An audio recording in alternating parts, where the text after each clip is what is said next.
Welcome everybody to From Rock Bottom to Badass, and I am so excited. This is a busy man. I've been trying to get on this show, and I'm really excited to finally have him here.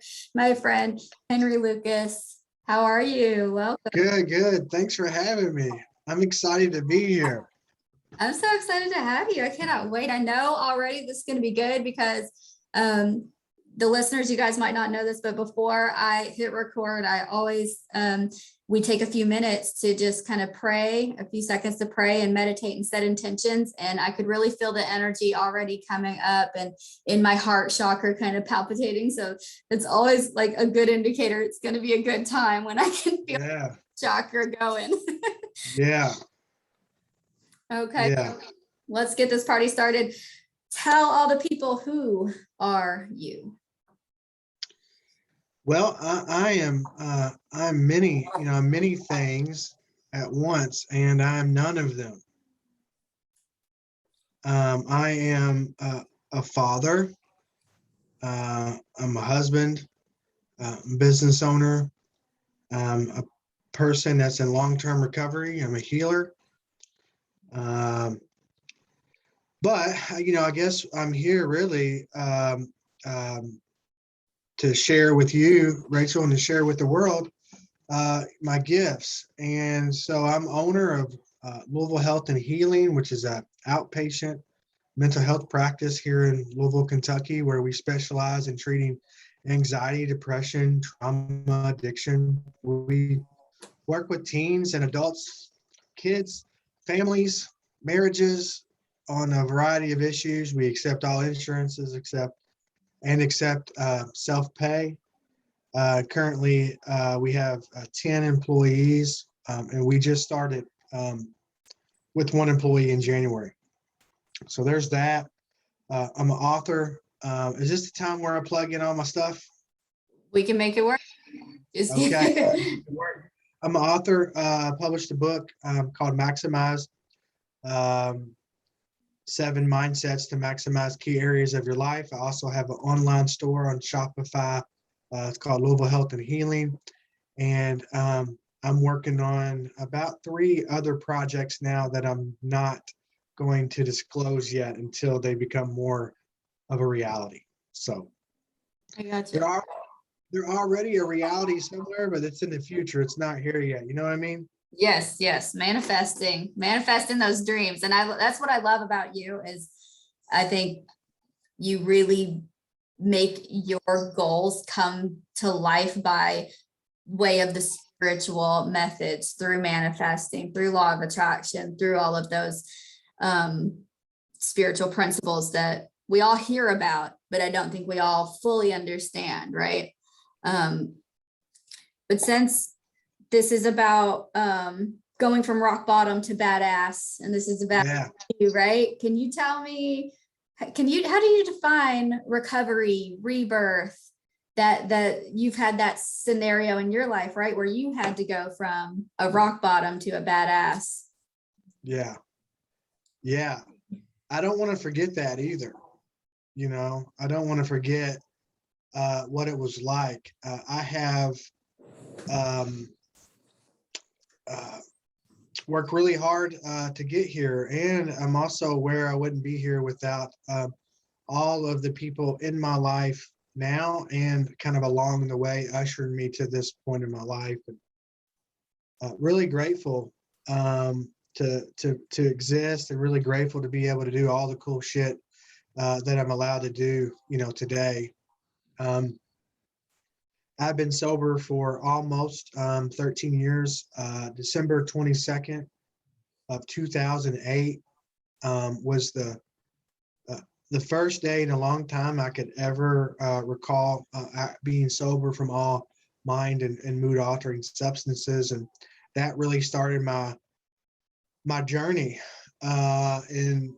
in finding out who I am and who I'm not and who I want to become, and really give me something to live my life by, and something to wake up for in the mornings, and to also be that person that is helping usher the other people along their way on their journey. It's like we're really all on the same journey anyway, so it makes sense that we would try to help each other out, you know, in that process. It's the more that I get into my spirituality, the more that I really resonate with you know, Buddhist philosophy and how success doesn't exist and failure doesn't exist, and you know, people being ahead or more advanced than me doesn't exist, and me being more advanced and further ahead than other people, it doesn't exist. These are all constructs that I create in my mind based off of my belief system and this filter that I send everything through that I experience. None of it exists, right? And like when I started with the intro, it's like I'm saying all of these things that I am, and I'm none of those things. A lot of my suffering come from my ability to attach to the things that mean something to me and how I see my identity. But it's not how I see me, it's the ideal that I assume that other people see me as. Mhm. You I am even what said, you say I am. yeah, you said, oh, it's a busy guy trying to get one here. And it's like, I really feel that. That's not the energy that I'm trying to put out to the world, but it's like I put off this energy that people sort of interpret as, well, he's busy, he's got a lot going on. But the other part of that is it's also a really good way for me to stay safe, because if I'm creating this illusion that I'm busy, then nobody is going to ask me for anything. No one's going to come to me for anything. So it's been quite a challenge, particularly over the last year with COVID and the new business and stuff. It's really been a challenge to not let that be the energy that I put out, you know. Yeah. But yeah, I started from rock bottom. I think I was like born into rock bottom. You know, they're like, Yeah. I remember when I got my 2-year degree, and I was actively using and drinking.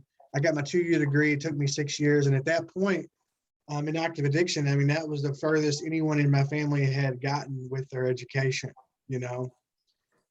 And um, mental illness and addiction and poverty and abuse and inherited trauma, you know, that's where I come from.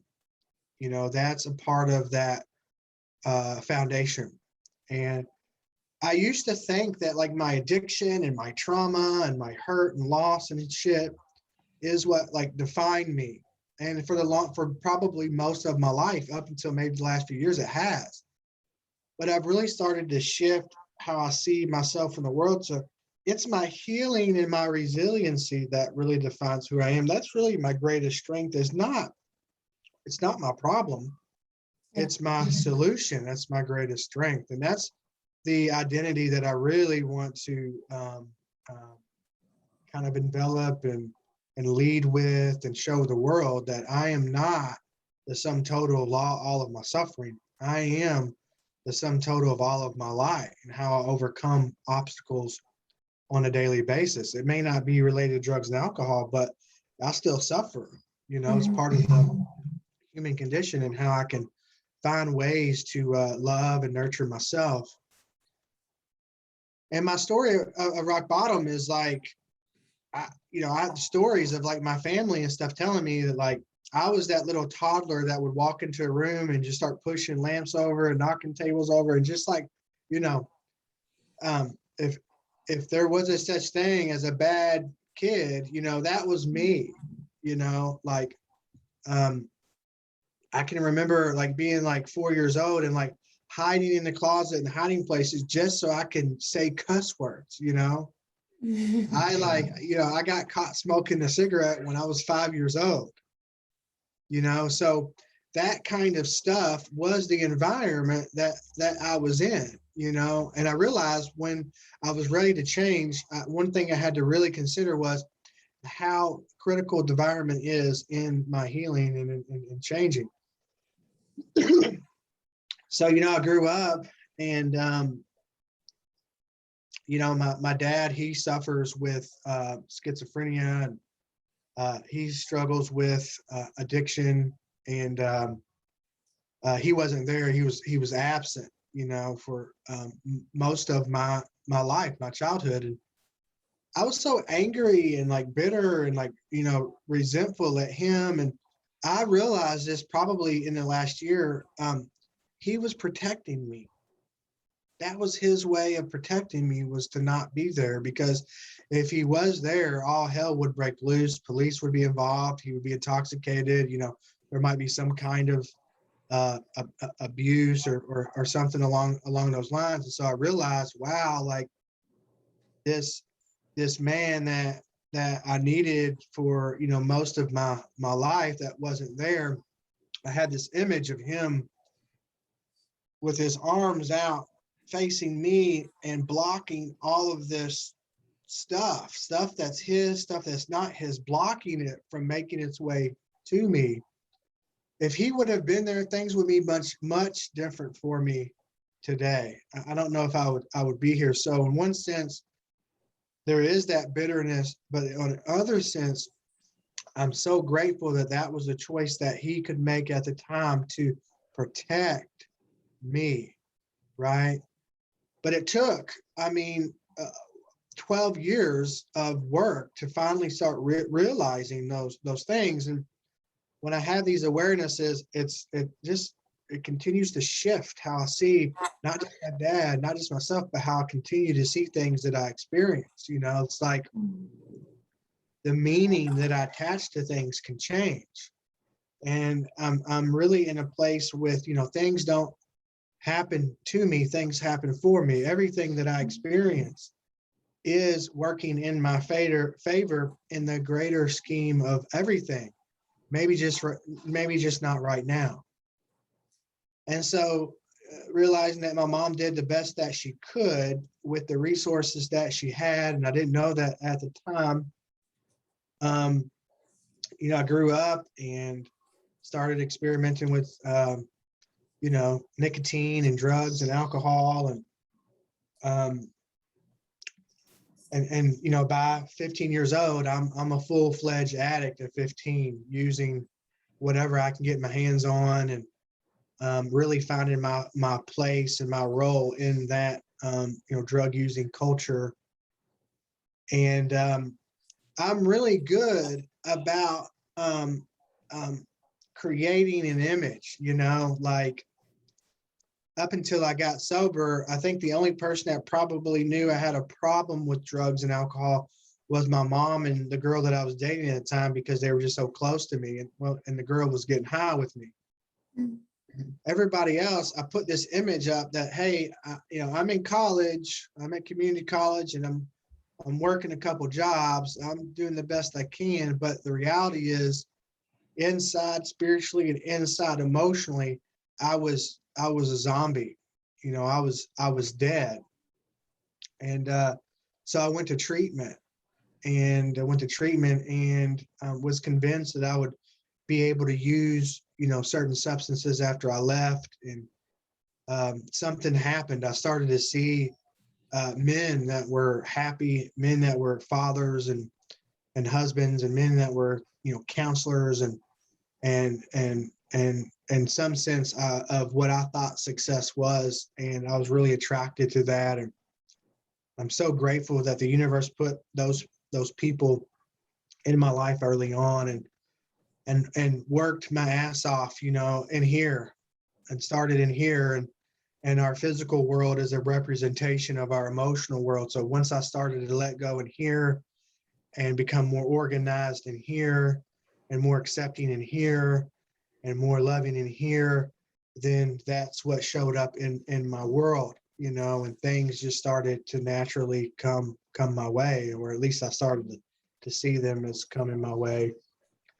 And it's taken every bit of each 24 hours to get here, really throughout my whole life, and probably even past lives. We may not talk about that much, but it's taken me a long time to get here. And we have a newborn at home. She's I think she'll be 11 weeks this week. And the time I get to lay on the floor and make eye-to-eye contact with this little bitty being lets me know that, I'm right where I need to be in my life, and that nothing is more important than really being present to the things that I love and the things that I value. And even being, in recovery, I will often, take advantage or neglect those things. And so that's really been my focus, is just to be more grounded in my life and to be a more powerful force to the closest things to me that I'm going to really have an influence over the next, generations and generations and hundreds of years will be altered because that I'm present today. Yes, that's actually my biggest goal in life right now too, is to give, I feel like I was there in this really amazing present mindful space, like in the beginning of my recovery. And then somewhere along the lines, like things got a little crazy and hectic, and then I just let it go. And that's been my biggest goal right now too. Getting back to being 100% right here and right now, all of the time. So I love that. And I understand that too, the deep importance and how it ripples out and affects our entire lineage and future generations. Oh, that ripple effect, don't even get me started. Can you talk about how you survived, like during the experiences, like your childhood and during your addictions and things? What got you through the moments while you were in the madness and in the struggle and in the pain? Dissociating. I mean, it's interesting because when people like reach out to me and they want to come in and do counseling, one of the first things they'll say that they want is coping skills. And the truth is, if we've made it this far, we've had to cope with some shit. Now, they may not have been the most healthy, but for me, like, and I will still can do it today, is I jokingly say dissociating, but I'm being for real. And Yeah. And what I'm really talking about is checking out. Yeah. I'm a dreamer, so dreaming comes natural. And as a kid, I would dream. I would have imaginary friends. Pretty lonely throughout most of my life. I had friends and stuff, but it's really hard to connect with other people, knowing that like these are the things that I've experienced and that I'm continuing to experience, when I'm at home, and it's horrible. And so this feeling of like loneliness has been something that's plagued me really throughout my whole life. That where's my place, and I still can struggle with that. So that could be like another way that I cope, is like isolating and thinking that I have to solve all of my problems, by myself. Like I have to carry the weight of the world on my shoulders. So that's another way that I coped. And I played sports when I was young, but then, when I started getting high and stuff, like I had to make a choice. Am I going to do this or am I going to do that? And I much would rather do this because it's fun and I get to hang out. And this is work and it's hot and sweaty, and I'm not really about that life anymore. But today it's different. Today it's different. I most of the time will ask for help, and I will openly express my feelings. Not all the time. But I'll cry if I need to, or I'll get angry if I need to, or be happy. I'm doing like, kickball. I'm doing kickboxing. I'm doing hot yoga. I'm lifting, running, so being active is now like another thing that I'm able to revisit, because my physical health is important. Meditating, praying, walking, really being a part of the people in my life. I mean, all of those things are really important. So when I'm kind of navigating, okay, I want to check out right now in my life, is it going to be helpful or is it going to be hurtful? And honestly, some nights I might go and turn on the TV and watch some show or something as my way of checking out. Other times, I might do something else. I might, talk to somebody about it, or do some journaling, or something to have some kind of shift in how I'm thinking and how I'm feeling. So it's much different as a kid, and really even early adulthood for me. I felt so out of control with everything around me and in me that I was always trying to find a sense of control. And now it's like control doesn't exist, and learning how to let go. And I believe that our work here in this life is continue to let go, and continue to let go, and continue to let go. These feelings, let go. Expectations, let go. These values, let go. It's like a sense of nothingness in it all. And that's really where I think I find my peace, is where I can fully let go and continue to let go.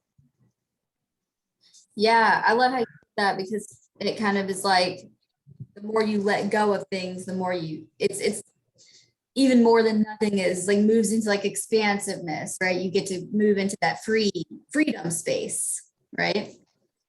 Space. Yes, that's been like the theme for me this year, is this idea of space. Yeah. And I think about flowers, and I think about like a garden, and like, when I plant vegetables and stuff, like I don't plant everything on top of each other. If I did that, nothing would grow and everything would die. If you look at like farmers and stuff, like they plant a crop in their space in between each crop, and then their space in between rows for the different kinds of crops that they are, so that there's space to grow. And we're the same as those plants. We need space to grow. We need space to mature. We need space to heal. We need space for clarity. And it's really hard for me to do that when I'm so damn attached to everything that's, going on around me, and everything that's going on in me. Yeah. And even like you talked about earlier about like being the busy guy, right? Like putting all the things in your time, like time, we need space of time as well to do all those things. And time, again, I sound probably crazy, but time doesn't, Constructs. yeah, Yeah. time doesn't even exist. We came up with time as a way of structuring our day and our week and our month and our year, which is really based off of moon cycles, Right. And when people say, I need more time in the day, that's bullshit. Because if I had more time in the day, I would just fill it with really more meaningless stuff, But this is all I got.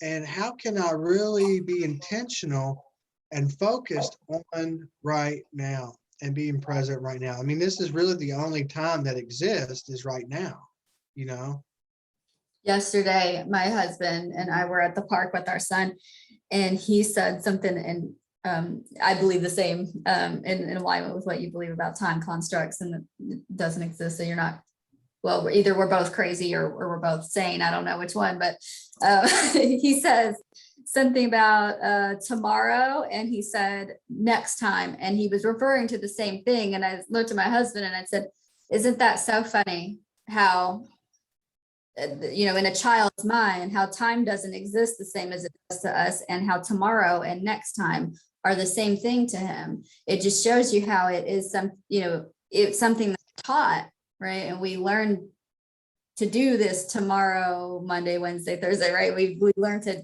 do those time things as we grow. Yeah.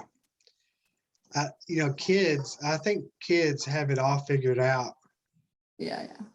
They really do. And as we grow, we get away from that creativity and that spontaneity.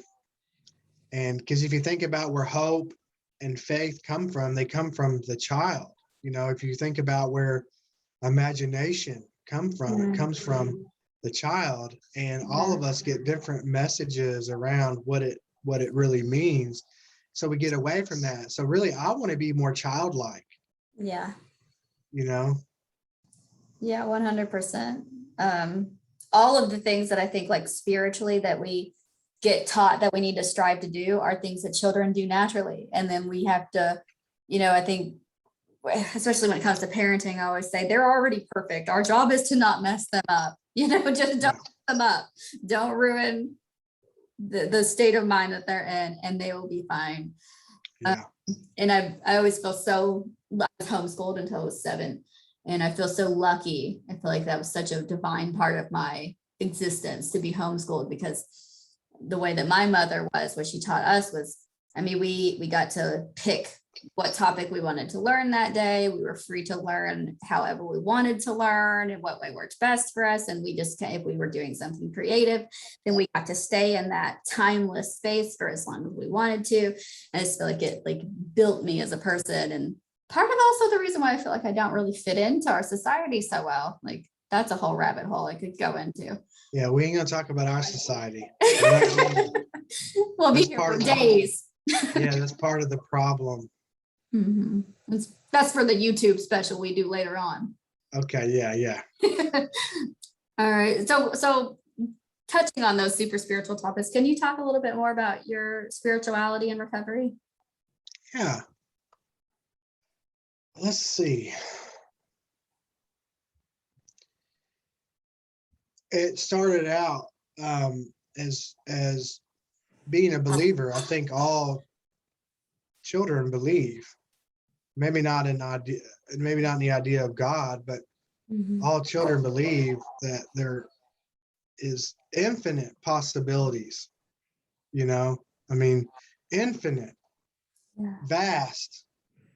And I can remember being a little kid and hearing, these voices, and it was basically, my conscience. It was maybe we'll call it God.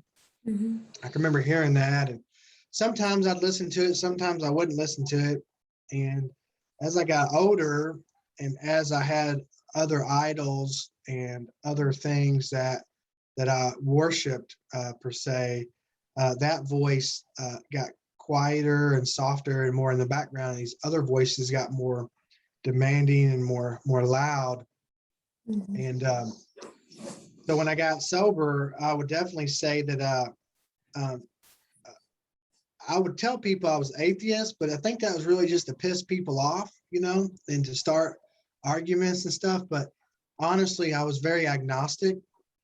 I wanted to believe I could maybe consider there was things out there, but I really needed proof. I mean, after all, my life was complete shit, and I couldn't see that at this point my life was what it was the choices that I made. I was blaming God or the universe for my circumstances, and that I wouldn't take any ownership of that.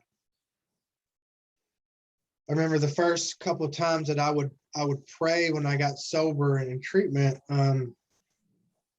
They were very emotional because I didn't really think about anything. I just let it all go, and then I just started to think that, wow, like this thing I've been running from my whole life, I'm getting close to it now, and I was like really scared. Yeah. And it took me a while to really connect with that source. But I found myself connecting through it by connecting with others and by doing service work and volunteer work early on. I started to connect myself to this source by being selfless and humble. Not all the time. I don't want to sound like I'm a guru. I mean, I'm still fucked up. You know what I mean? Yeah. Aren't we And all? and I started to actually see it in myself, right? This source, this light, and it was really cool, to see that I am this thing too that I look outward for a lot, like Mhm.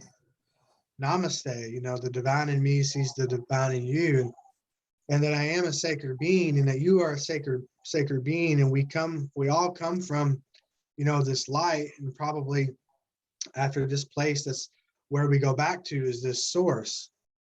But it's taken me a while to really get there through practicing and through rituals and through being open to things like sweat lodges and things like checking out different faith-based organizations, checking out things like ayahuasca, and checking out other ways that people have found throughout time to connect with this greater source out there, but more importantly, to connect with this greater source in here. So not perfect by any means, but throughout the day, every day, multiple times, I'm like, before we started this, I'm always trying to get back and connected to that source. Beautiful. Beautiful. Good. So you've had a long journey and you've dealt with healing a lot of different kinds of issues in yourself. I know. What are you working on now the most? Oh, that's a good question. Let's see.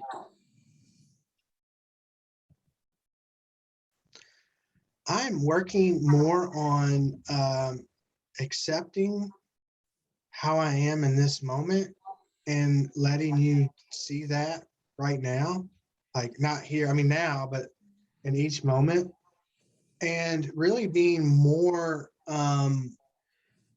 committed to the things in my life that matter, and not looking at people and things as being dispensable or some kind of item that I can just kind of, check off the list, being more aware of that. Those are goals.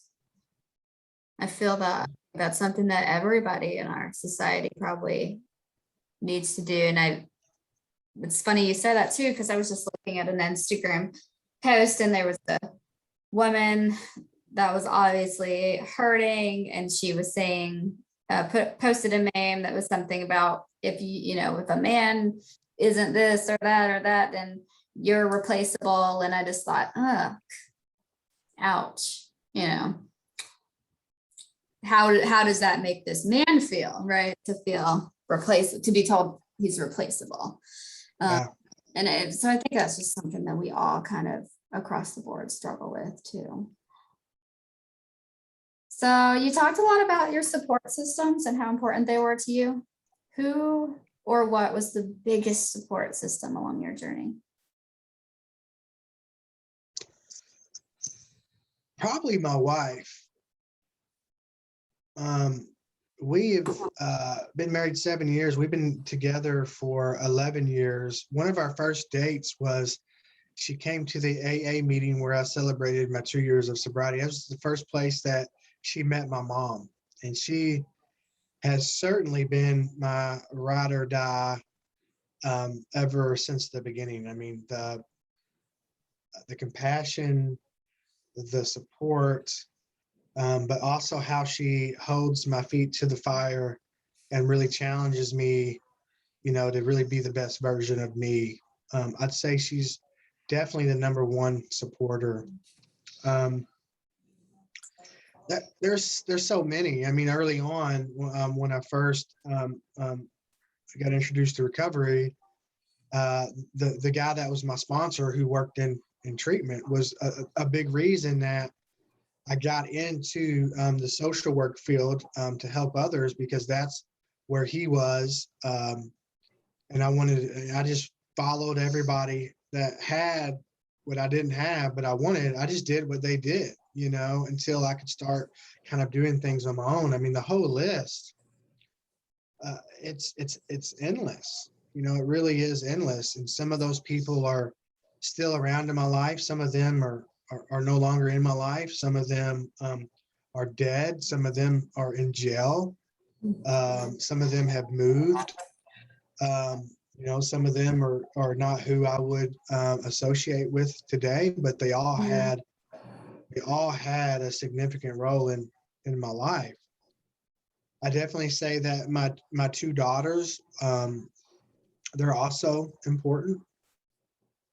They are my reason why to keep doing this and to keep grinding and to keep manifesting and creating space for other people to heal. My oldest daughter is 4, and we started this thing in the last week. I don't know where it came from, but right before bed, she'll say, "Can we talk?" And I'll say, "Yeah, let's talk." Oh, And I'll sit in her chair in her room, and she'll sit on my lap, usually with the blanket over her. And I'll say, what do you want to talk about? And she'll say, let's talk about being kind, or let's talk about not listening. And Oh, so we went through in the last week, listening and being kind and gratitude and helping others and thinking about others and talking about our feelings and loving our family members and accepting and forgiving other people. And it's just been really, really sweet. that is Really, the sweetest. yeah, I love that. yeah. Oh my goodness. So, do you have any favorite quotes, mantras, mottos, prayers, words that you live by and like repeat to yourself to get through tough moments? Yeah. One of the books I read about 4 or 5 years ago that changed my life, it's called The Alchemist. Oh, yes. And that really got me started on a whole nother journey of my spirituality. There's a phrase in the book that it's mentioned several times through the book. When we're living our personal legend, the universe always conspires in our favor. Mhm.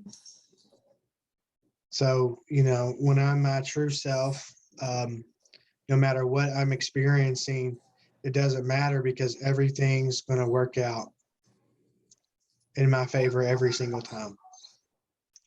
And that really helps get me through some of those challenging moments that I have.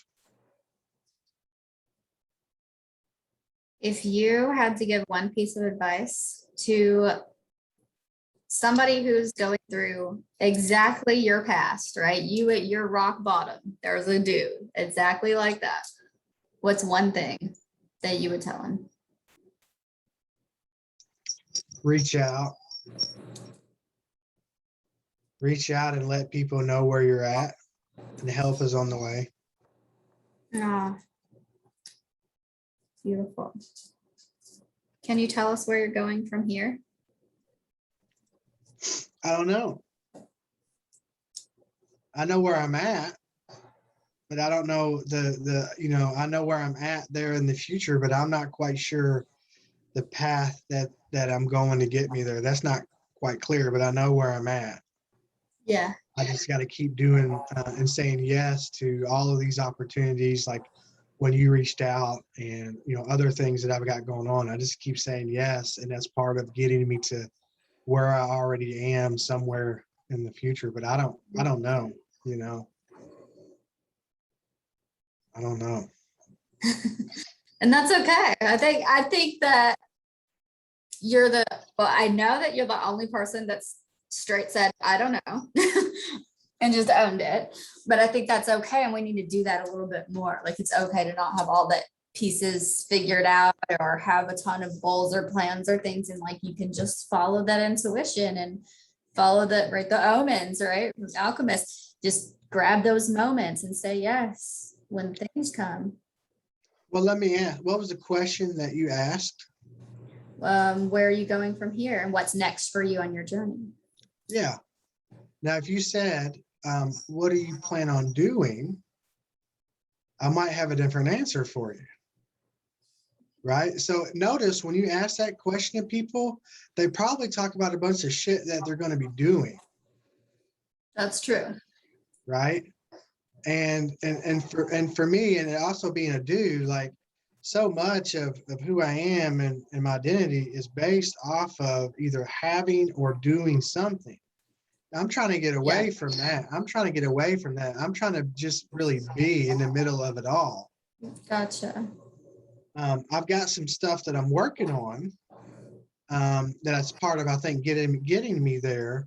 But I don't really know. I don't really know what's next. I'm just open to abundance, and I'm open to the possibilities of whatever is in front of me.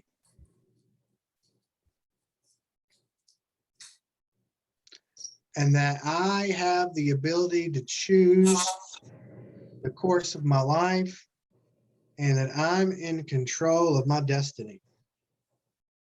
I love Nothing or no one else. Now that's a beautiful response to that question. I'm open to abundance and all possibilities. Yeah. Yeah. So if somebody wants to come to Louisville Health and Healing, they want to start their journey and they know after listening to you it has to be you. How do they find you? Well, if it has to be me, they may not be able to get on my schedule. That's one of the things I'm doing is decreasing my caseload so that I'm not in a chair. But the Louisville Yeah. Health and Healing has multiple Yes, we have, helpers. we have 10 people on staff right now, and we've got 3 or 4 more people that are coming in, and we can offer in-person and telehealth appointments in the state of Kentucky and in some other areas of the country as well. The best way to find us is on social media,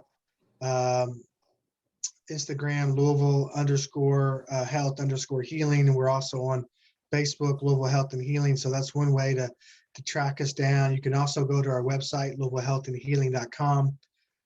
You can call and schedule an appointment. You can also look at the bios of the licensed professionals we have on staff, and you can reach out to them personally through their website because their contact information is there as well. And you can also call or text me at 502-694-2171. Sweet. And you can email me, Henry. You can email me, Henry at LouisvilleHealthAndHealing.com too. And guys, everything that Henry just said will be in the description underneath this podcast or on YouTube on the description box. So make sure you go check them out, follow all that stuff. And Henry, do you have any final words? Anything, last things you want to tell the people? Thank you. Yeah, thank you for you just being you. And because without you, I wouldn't be able to do this today. And this is really cool to spend this time with you. So thank you for creating, and thank you for just being your awesome self and helping me and all the people that you're able to inspire. Oh, you're so welcome. It has been a pleasure and an honor. It's been super cool. We got to take a really deep dive. I think every time we speak to each other, it gets a little cooler and a little deeper. Yeah, I know. It's really great to have you here. Yes. And good luck to you and all the things that you're pursuing in your life as well. Thank you. And I hope to do some cooler things together in the future, do some YouTube specials. I'm sure our paths will cross again. I'm sure they will.